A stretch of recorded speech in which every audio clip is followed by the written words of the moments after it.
Our sun looks nothing like this. It looks more like this.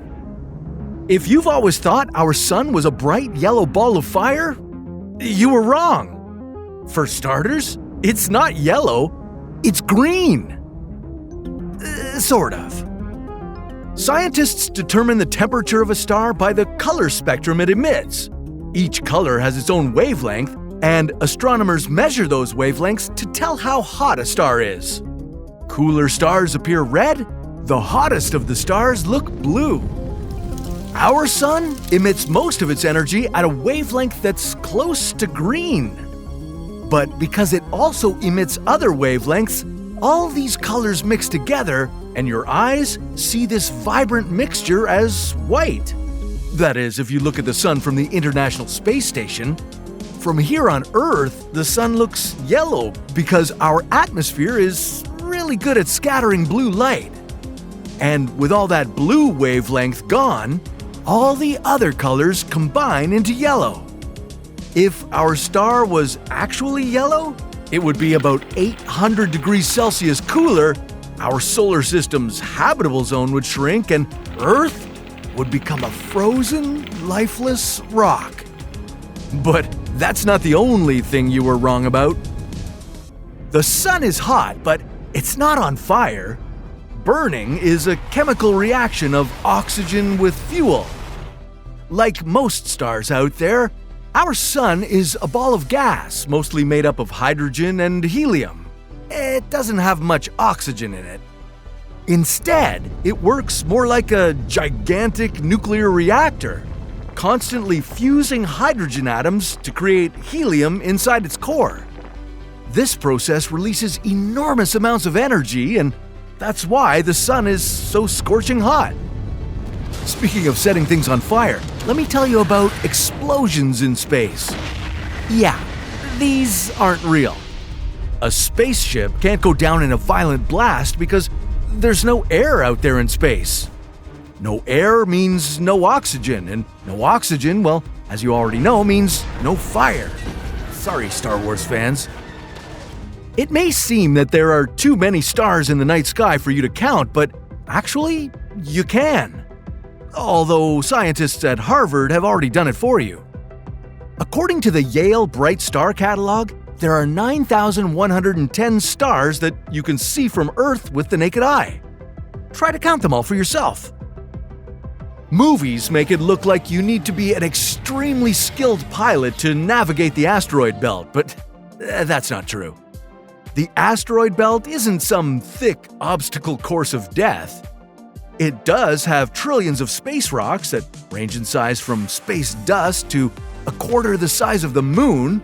About 100,000 of these asteroids are over 1 kilometer wide, but they're very spread out. The asteroid belt between Mars and Jupiter is 225 million kilometers across. That's 1.5 times the distance between Earth and the Sun.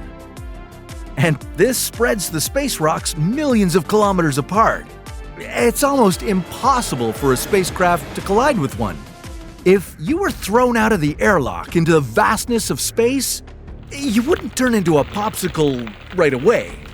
That's because, to freeze, there has to be a heat transfer from space to your body. But heat, or cold, doesn't travel very fast in the vacuum of space. Your body would freeze, but it would take hours to happen. And by then, you'd be long dead from something else.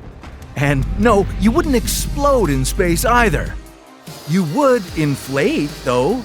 That's because nitrogen in your bloodstream would gather into bubbles and puff you up to double your size.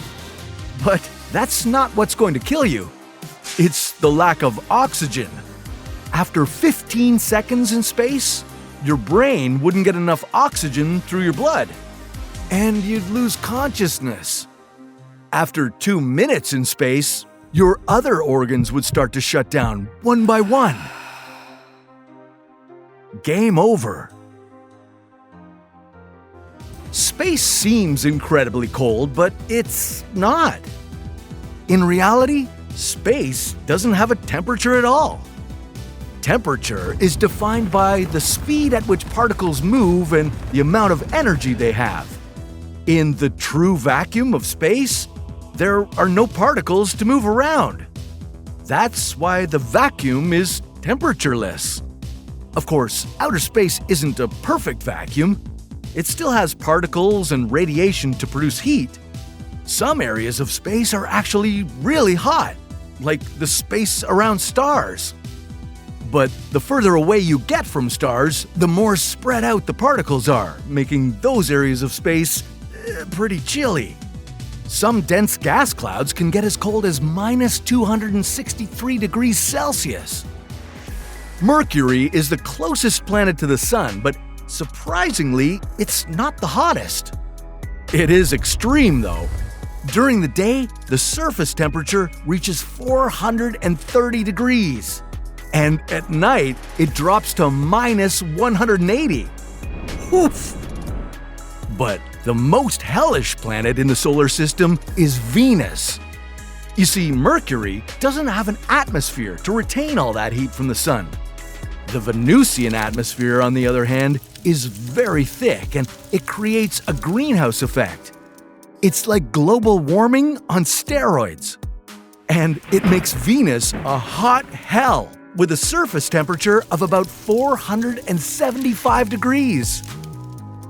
Our entire solar system isn't just sitting in one spot in our galaxy.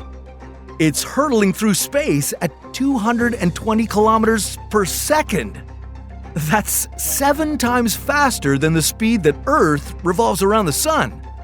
Our solar system takes 230 million years to make one orbit around the Milky Way. Yeah, the last time we were in the same location we are now, Earth had one supercontinent and the dinosaurs were just starting to roam around. Planets do not orbit around the Sun. All the things in our solar system are in balance, and even though the Sun is the most massive object in our planetary neighborhood, other planets are participating in this gravitational tug-of-war. Instead of orbiting the Sun, planets and moons orbit around a central point between them and our star. This point is called the barycenter. For Earth, this barycenter is so close to the Sun's core that there's not much of a difference, but for Jupiter, this point is about 55,000 kilometers away from the center of the Sun. So the gas giant and the Sun are orbiting each other. Earth appears round from space, but it's actually an irregularly shaped ellipsoid. It bulges at the equator thanks to the centrifugal force caused by our planet's spin. As a result, Earth is about 43 kilometers wider at the equator than it is at the poles. This makes gravity at the bulge slightly weaker, making it easier to launch spaceships from the equatorial regions than from the poles. In space, no one can hear you scream. That's only true to a point. Sound needs a medium to travel through, and in space, molecules are very far apart, so the sound fades away before it can get very far.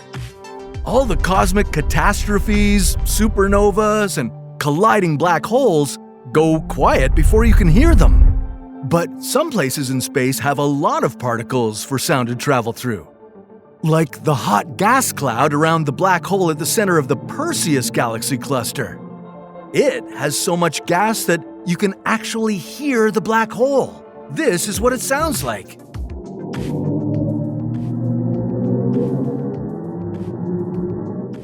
You know, other planets make noise too.